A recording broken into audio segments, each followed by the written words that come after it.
Hello, everyone, and welcome to the Criterion Connection. I'm Wade. And I'm Joe. And little disclaimer, we're filming this in a thunderstorm that just started, so if you hear rain or thunder, well, it's because it's summer in Maryland and it's just raining all the time. Anyway, we're here to do a Taiwanese film from 1998 called Flowers of Shanghai by Hsiao-hsien. Hsiao-hsien. Yeah, I said it right. So cool. I had to take my time on that. Also stars Tony Leung. Yeah. Who was in such movies that we talked about, like Bunch of Wong Kar-wai movies. In the Mood for Love, Hard Boiled. Yeah. He's in Hard Boiled, and he plays Wang or Master Wang. Master Wang. Yeah, and you have Michiko Hada as Crimson. Mm-hmm. You had Michelle Race as Emerald, who was also in Wong Kar-wai's Fallen Angels. Yep. And a whole slew of characters. It's 1800s or 19th century. Yes. Flower houses, which I've seen some people talk about it in like Letterboxd stuff like that as like they're brothels. They're not brothels. They're like high end companionship kind of courtship kind of thing. High end courtesans. Yeah, they're not. They're not. It's not a brothel. It's more so like. Yeah, it's very. Man, I don't know exactly how to describe. I mean, it is kind of a brothel, but not really. It's its own thing. It's basically about like kind of like relationships more than it is about intercourse and stuff like that. Yeah, so they're like gentlemen callers to these women, and they essentially like pay them money for the time, and like they build these relationships, and eventually they can take them on as wives, and like essentially it's almost like paying for a relationship and a wife eventually, but like these guys, they have money, they have power, it's patriarchal, so they can switch. It's like test driving a car, I guess, but it's a relationship? Yeah, it's really interesting. But it is, in this, we're exploring the different relationships between the gentleman and the flowers of Shanghai. Yeah, and there's basically it's kind of three stories going on. There's one with Emerald. Yep. And kind of like inheritance and stuff like that. Mm-hmm. And then you had Jade. Jade was the one where she's trying to get with I think his name was Shu. Yeah. And let's just say it does not end as well as it should for her in that relationship. And the main one is about Wang and Crimson and Jasmine. Yeah. Kind of like this love triangle thing. Yeah. That's like the crux of the movie, I guess. Yeah. So this is one of those classics of Asian cinema, especially in the 90s, where it was just booming. Yeah, you actually like, hey, you should watch this, Wade. Yeah, I messaged you Wade. Recommended it to me. I messaged Wade because I had seen that it was on the Criterion channel, and I said, you should just watch this movie. And he's like, we could review it. And I said, you should just watch it at least. Yeah. So, yeah, it's a classic. It's incredibly well shot and like well acted. Yeah. It's the performances are top notch.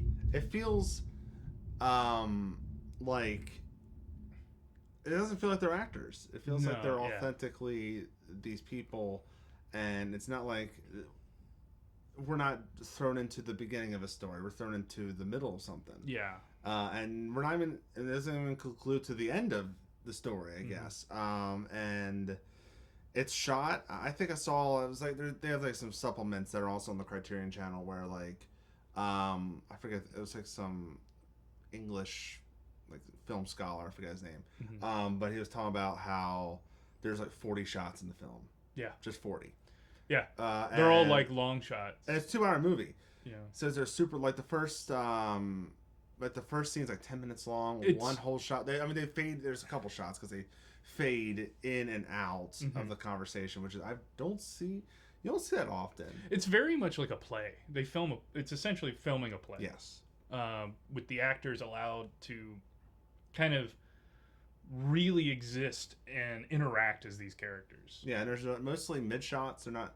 Yep. There's not super close ups or anything like Nope. that. Apparently, in Ho's previous movies, he was more of like long shots, environment shots, and Yeah. apparently in this one's more like intimate, but not too intimate to where like sometimes like they're like super close to each other. Or I mean, something like that. we never really leave the flower houses, No. from what I remember. I can't, because the big dinners with all the men and the flowers, the sing song girls as they are sometimes called, they're all like that's in one of the flower houses. Yeah. So we're always inside. We're always looking around, but it's like We're always smoking opium apparently. a lot of opium. But it's just such a well crafted movie. It's like taking that like 12 Angry Men, kind of everything's in these small spaces, and we're exploring these characters and their relationships and kind of how things are unfolding and kind of seeing how power dynamics are. Yes, yes. If you want to write movies about relationship power dynamics and relationships, this one's like a smorgasbord of like different types of relationships. Yeah, to me, it's very much like a combination for Western audiences. It's a combination of like 12 Angry Men and then a Quentin Tarantino like multi-thread story where they all kind of intermingle at some point in time. Maybe not as dramatically as Quentin Tarantino's work, but a little less blood. It is exploring all of these different relationships and people that do, in fact, know each other. Yeah. One of the big ones is that love triangle between Wang, Jasmine, and Crimson, where we see Wang and Crimson fall in love and they just have a falling out.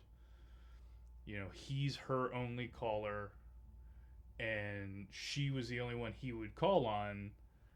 And then he starts seeing Jasmine, and because of how hurt she is, she takes it out on him. And then, that story unfolds, and he ends up deciding to marry Jasmine, and as revenge, but they still love each other. Yeah, and it's that, and then you have Emerald and Shu. I believe that was Emerald, right? Or am I getting Jade? No, Jade. Yeah, Jade. Emerald's... It was Jade and Shu, where they are very much in love, but it's a very Romeo and Juliet kind of story. Yeah. And he doesn't seem super interested at times. Yeah, I think he goes along with the flow for a while, and she's taking it more seriously than he is. Yeah. And yeah, there's a lot of really great subtleties that we see. And then you have Emerald was yeah, she was trying to buy her way out. Buy her way out, and also deal with like that madam that wasn't the smartest madam in the world. So it's like a different power dynamic between the two. Yeah. Of like now the madam is kind of being talked down to a little bit by Emerald. So I also back to the supplements, they mentioned a little note that I was like, oh, that's interesting. It's like it's mostly Wang, Crimson, and Jasmine, but the other two stories are kind of telling you the world and the economy and the how these flower houses work. And I'm like, you don't notice that until someone like kind of like tells you that, I guess. You kind of learn it without knowing you're learning it while watching the movie. It's like you're watching it, but your brain's learning it. It's well crafted in that way. It's melodramatic, but in a very, very subtle way. Way. It's not like too melodramatic. It's like it's never over the top. Yeah, and it's not. Some things aren't spelled out for you a lot. But there's that scene, the beginning scene where like Wang is at the party, he leaves, and then everyone else is pretty much gossiping about him. But we're getting the plot of the movie. Yes, we're getting the plot of what's going on. They're telling you what the situation is and why things are weird. It feels so natural when they do it. Though. Yeah, that's why I'm like, Yeah, it really is kind of like, it feels like you were teleported to a documentary of 1800s China. It looks authentic. Or Taiwan or yes, China. Yeah, Shanghai. Yeah. It looks authentic. The color palette is very authentic. the color temperature. Like, it's very, what's the word I'm looking for? Good. Yeah, it's a classic of Asian cinema for a reason. And like it was up for the Palme d'Or. It was Taiwan's nomination for the best foreign language Oscar, which it wasn't selected, so it's not technically a nominee, but it it is a tremendous film in a year of tremendous films and kind of challenging with all of them, because like Life is Beautiful is out at that point. It's a lot of great stuff going on, and it's minimalist in the best ways. Yes. I mean, I guess we both recommend the film. I would for Cinephiles. For a film person. Your average person probably isn't going to get a ton out of it. There's the average person, the general person is probably gonna be like, this is boring. Yeah, they might, because they're getting airdropped into like a very specific time. I mean, if they're interested in kind of that Chinese culture, perhaps, but it doesn't really hold your hand in the best ways, but it does like give you clues and like extends olive branches throughout the film. Yeah. But it's a wonderful movie for anybody interested in cinema and like just watching some of the best cinema from around the world. General audience, you might like it, but there's like a little bit like a little bit of a warning of like you may need to like pay attention to it. You may need to just let the film take you, I guess. Yeah. Don't wait till after the first 10 minutes. Just let it just take you. Keep going. Take you on the journey. Keep going. That's our thoughts on Flowers of Shanghai. Let us know in the comment section below what you think about the film. Is there any other Taiwanese, Chinese films? We have most of them just done Wong Kar-wai and this film, right? Is there any more that we haven't done? Let us know in the comment section below. Be sure to like, subscribe, and share. Follow us on Instagram, Condish Productions. Follow us on Letterboxd. Just search Criterion Connection, and you will find a list of like 200 some movies, or going on almost 300 movies. Yeah, we've done a lot.